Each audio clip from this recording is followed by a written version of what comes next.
Esse evangelho é um evangelho muito marcante, onde nós temos a presença de duas pessoas por excelência que vivem essa fidelidade. Mas uma fidelidade também, quero ressaltar, deste grande homem, Oséias. Podemos às vezes nem perceber, passa despercebido a sensibilidade deste homem que ele tinha para com o Senhor seu Deus. E tem como tema principal: eu te desposarei para sempre. Quem lê o livro do profeta Oséias vai perceber esta relação em que ele se utiliza entre Deus e um povo de Israel, que se falem duas palavrinhas, fidelidade e misericórdia. Vamos dizer juntos: fidelidade e misericórdia. Então, quero deixar bem claro que na nossa vida tem que estar presente essas duas palavras. Quais são as duas mesmo? Fidelidade e misericórdia. E ele dá como exemplo uma relação de um casal entre os esposos, de viver esse namoramento, de viver esta fidelidade, de viver a misericórdia diante dos erros, diante das falhas, em saber perdoar. E temos que olhar se às vezes numa relação matrimonial, numa relação familiar, somos capazes de perdoar, de ser fiéis e misericordiosos. Por que eu digo isso? Porque Oséias experimentou a própria carne dele. O que ele experimentou? A infidelidade da esposa. Ela que traiu. E ele viveu essa decepção, mas ele perdoou diante do que ele passou.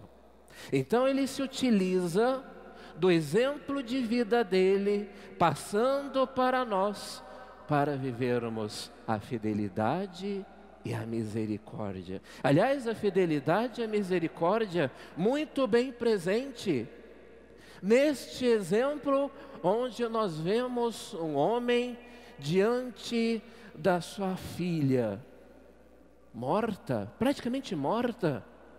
Então imagine a angústia desse pai. Aqui nos fala que ele era o chefe. Que chefe era esse? Chefe da sinagoga. E diante dos riscos que ele correu, quais foram os riscos? Chefe da sinagoga, um homem que se prostra, ali nos fala profundamente diante de Jesus. Como é que era visto Jesus diante da sinagoga? Por muitos era admirado, mas por muitos também perseguido, invejado. Ele não quis nem saber, mesmo correndo risco diante da sua estabilidade, do seu status como chefe da sinagoga. Ele vendo Jesus, ele se prostra diante dele, e o que ele pede para Jesus? A cura. Era um estado de angústia, de desespero, mas um homem que se tem nas mãos, e ele busca a pessoa certa. E quem que ele busca? Quem que ele busca? Jesus. Na nossa vida, passamos às vezes por momentos de angústia, passamos por momentos de desespero. Às vezes eu fico pensando, quando nos fala hoje o assunto é sobre enfermidades, questões de saúde.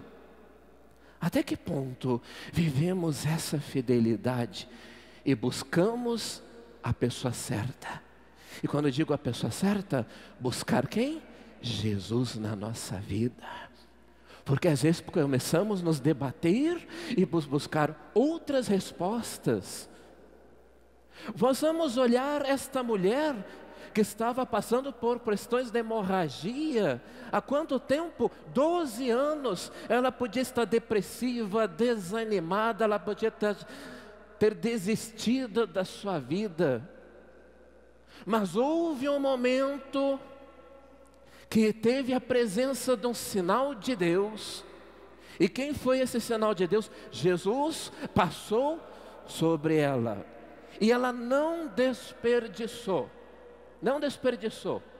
Olhando para Jesus, ela adquiriu essa esperança. E com toda a fé do mundo, ela disse: se pelo menos eu tocar no manto de Jesus, eu tenho certeza que eu serei o quê?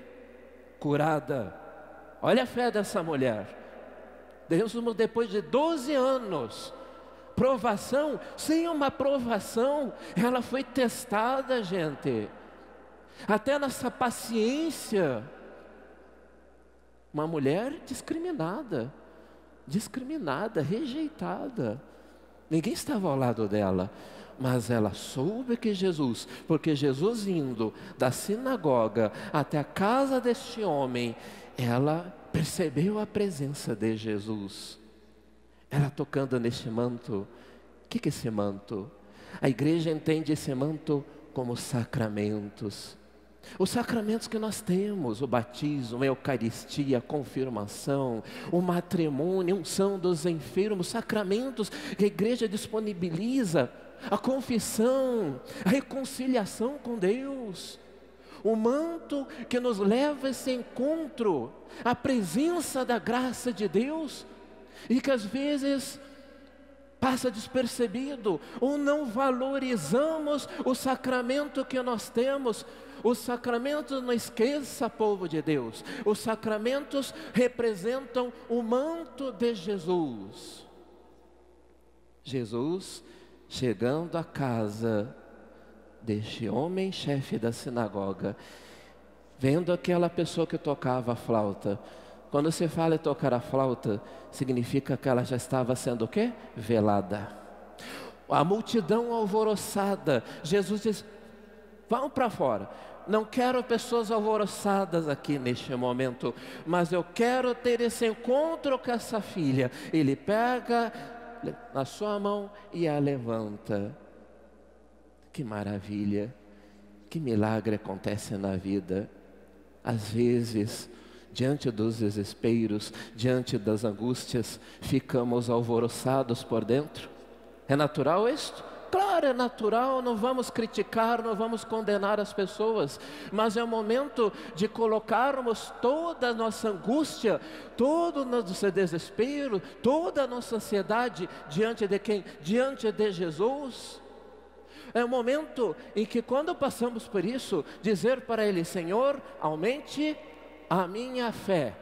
Olhar para este homem e olhar para essa mulher que passou 12 anos ter essa enfermidade, é seguir os passos de Jesus. Se Ele vem até nós, nos trazer esta cura, nos trazer essa graça, é porque Ele nos mostra que Ele é o caminho, a verdade e a vida. Ter a certeza que Jesus está ao nosso lado e que Jesus jamais abandona os seus filhos.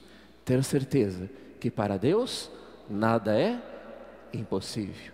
Para Deus nada é impossível. Mas para isso somos chamados a viver duas palavrinhas. Quais são as duas palavrinhas mesmo?